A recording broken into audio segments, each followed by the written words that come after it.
Hello and welcome to Offsiders. In a year that most of us would rather forget, it is such a joy to finally have some good news. The celebrations that followed FIFA's decision to award the 2023 Women's World Cup to Australia and New Zealand were priceless. Suddenly, a sport that has stagnated in recent years is full of hope about the future.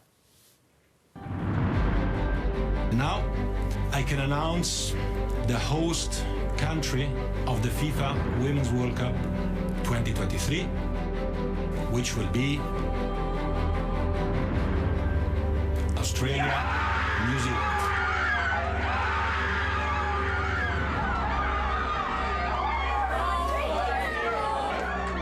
I think it's wonderful. It's incredible. It's absolutely awesome. I think it's about time there was some really good news. If we could do backflips like Sam Kerr, we would. The biggest sporting event for women's football is coming here to Australia. Honestly, it gives me goosebumps thinking about it. This is the pinnacle of our sport. There's just so many things and so much opportunity that comes with it. And it will do wonders for not only the women's game, but football in general in Australia.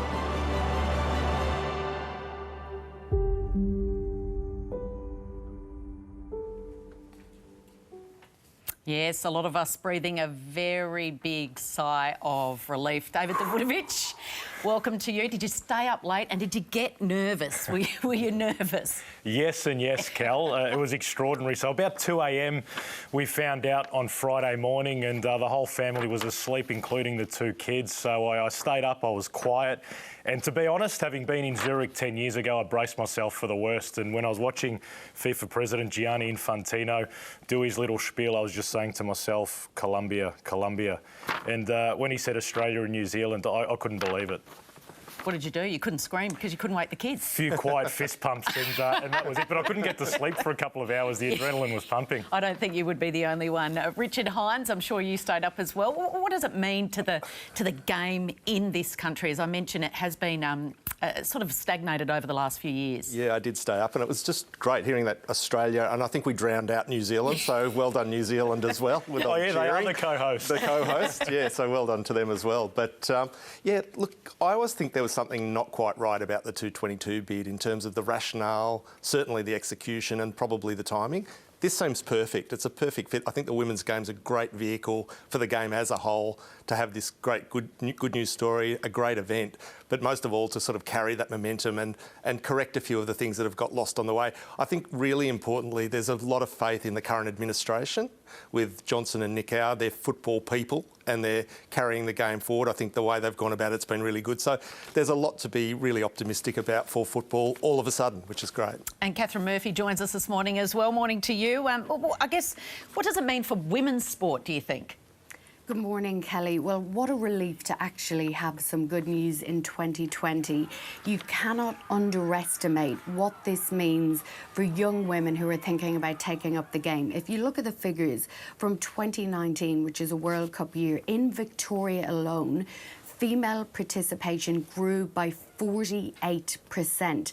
Now, that brings its own challenges because the facilities are already under pressure at clubs. I spoke to young girls who are pretty used to getting changed in their parents' cars ahead of matches because the facilities aren't quite there yet to meet the demand. That will be a big challenge for administrators, but what a great problem to have. So what needs, you make a great point, what needs to happen, I guess, from now until then with the governments? What do we need to see in the next 3 years? Because it's not like we can just wipe our hands and say, OK, well, we'll wait 3 years and then it'll be here. Well, the governments need to invest. I mean, this will be the biggest sporting event we've had since the Sydney Olympics. It'll be bigger than any men's World Cup that we've had in any sport. So it underlines why they need to invest in the sport. And, you know, let's park aside the code wars for a second. This is about what football can do for Australia on a global scale. 2 billion people will be watching this World Cup in 2023. I mean, it's a quarter of the world's population. Hundreds of thousands of visitors will be coming here, and the restaurants and bars around Australia will be packed, which will, give us a real economic and morale boost. And then obviously when you expand to football, that investment needs to carry on into there. I'd say good luck parking the Code Wars, because the AFL fixture for that period will be really interesting, and all sorts of little things that go on behind the scenes. But yeah, I think the Legacy Committee on a big event is almost as important as the organising committee. And I think the Sydney Olympics were really interesting. I think they got it wrong in some ways. The stadium left over, and I know that will host the Women's World Cup final, but it wasn't the right shape afterwards to be popular with people. And I don't think participation rates in those kind of Olympic sports rose particularly. It was a feel-good moment and executed brilliantly, but the legacy wasn't there. 2015 Asian Cup, they did a really great job of connecting ethnic communities to teams, and teams would be hosted by various ethnic communities. But that was at a time when the A-League had basically ethnically cleansed, if you want to put it that way. They'd gotten rid of that. So I think it's really important that those things are put in place, that this leaves things like maybe smaller grounds that are training venues that then can be converted into 5,000, 10,000 stadiums for second-tier clubs and so forth. There's a real opportunity now to make those cases to government. And Dave, what does it mean for the actual team? I mean, they've been loved, voted most popular in the last year or so. What does it mean for the team, and I guess, can they win it? Oh, it's huge, Cal. I mean, to put into context, a lot of the ladies, the women that we saw on the clips, 8 or 10 years ago when they started off playing, they barely earned enough money to put bread on the table. Now they're actually earning fantastic, multi-million-dollar contracts in some cases, i.e. Sam Kerr over at Chelsea. And, their profiles are going to go through the roof over the next few years. Can they win it? Look, it's going to be challenging, make no mistake. Obviously, when you host it, it makes things easier. But again, back to the investment point, the FFA and I guess the governments need to invest in this team and in women's sport, because we definitely need that next generation of players coming through. And Catherine, we hear this comment all the time, you can't be what you can't see, particularly when it comes to women's sport. But, it just sounds like a comment that we, social commentators sort of put out there flippantly. I remember Liz Ellis telling me that she went as a schoolgirl to watch the 1991 World Cup final between Australia and New Zealand in Sydney, and on the ride home she thought, yep, I'm going to do that. I've seen it and I can do that. And she's our greatest netballer. For me personally, I've got a 5-year-old that runs around the backyard trying to do backflips, calling herself Sammy Curve. So when you see it happen, it's so true, isn't it? It's so true, and like you say, you can't underestimate that. You visit any club, the reason those girls are happy to get changed in their parents' car is because they want to be the next Sam Kerr, and they see those multi-million-dollar deals and they know that they can try to emulate that. Now, having said that, we need to make sure in Australia that there's a really strong W League at that point, because the eyes of the world will be on Australia and on all the Australian players, and it will be a big shop window. So I just hope that we still have a really strong W League by then, so that we can retain at least the majority of the best players in Australia, so these young girls can go and watch them play. OK, well... That's one of the challenges. We've seen, obviously, Sam Kerr head over to England, Caitlin Ford over to Arsenal. More players, more Matildas will follow. So there needs to be a really deep discussion about where the W League fits in the Australian landscape. It's almost like starting again, because the A-League wants to move to that winter slot. What Correct. Does it mean for the W League? Yeah, and it has to almost turn into a development competition. Yep. At the moment, it's basically a 12-week competition, but, potentially tournaments, bringing in international teams, club and countries. I think that will become really important over the next 3 years. OK, well, speaking of Sammy Curve, I caught up with her after the vote, and she started by telling me there was plenty of tension as her family all gathered just before midnight in Perth to hear the outcome from FIFA headquarters. It's actually funny, when the announcement happened, my TV glitched, so it froze, but we just heard Australia. So, yeah, it was an amazing feeling. My sister was upstairs asleep with her newborn baby, and we woke them both up. So what were the celebrations like? Pretty wild? Yeah, we just all started screaming. We had a glass of champagne each, and I was honestly shocked. I was just, it was a little bit, a little bit of a shock, but Mum and Dad were just so happy, and my brother was super happy too. It's going to be huge for the game. I don't think anyone can kind of imagine where it's going to take us. And we saw that great vision of your teammates at the FFA headquarters in Sydney. They were doing the right thing, Sam. They were socially distant.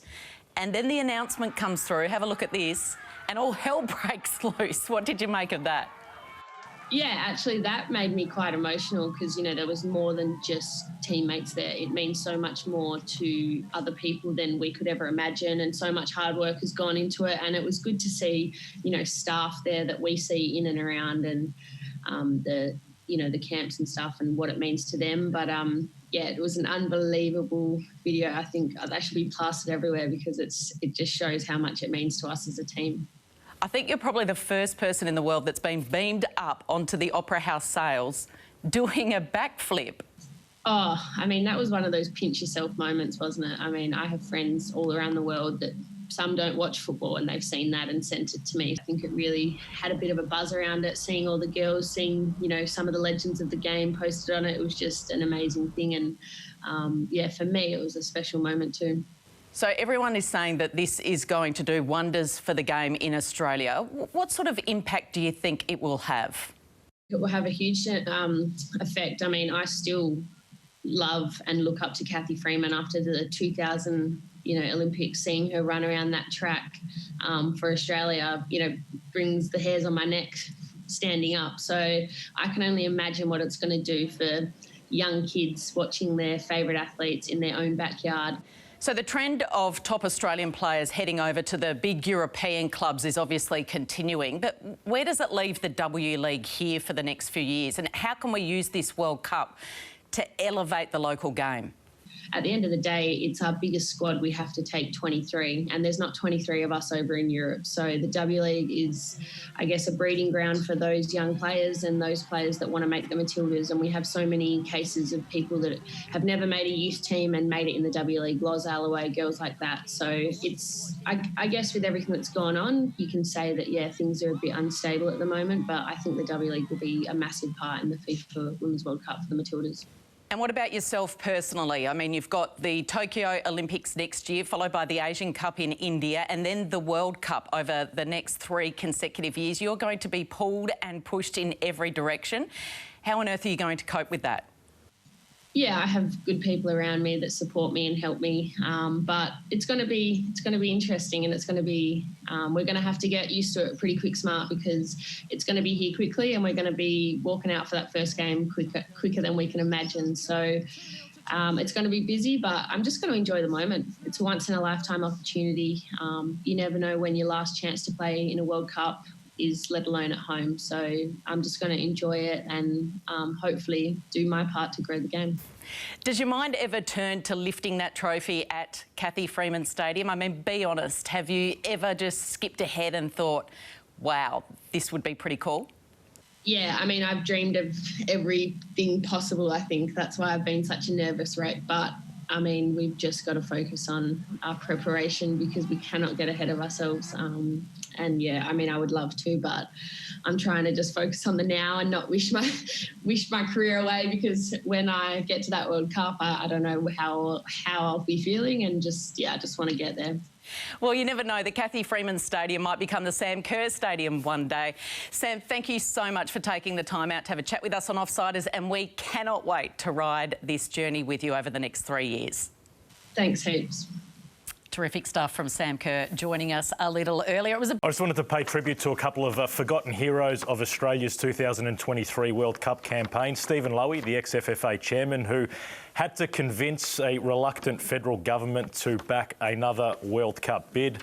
Malcolm Turnbull was the Prime Minister then, and of course him and Greg Hunt committed the $5 million, which has been probably the best $5 million that the federal government spent in sport in a long time. Better than what they'd lose, 41 back a few years ago. That is the program for the week. We'll leave you with the highlight of 2020 so far. Watching Australia and New Zealand win the World Cup has brought smiles to kids across the 2 countries, and it even inspired the Darebin Football Club in Melbourne's north to recreate the joyful moment themselves. Have a great Sunday. And now I can announce the host country of the FIFA Women's World Cup 2023. which will be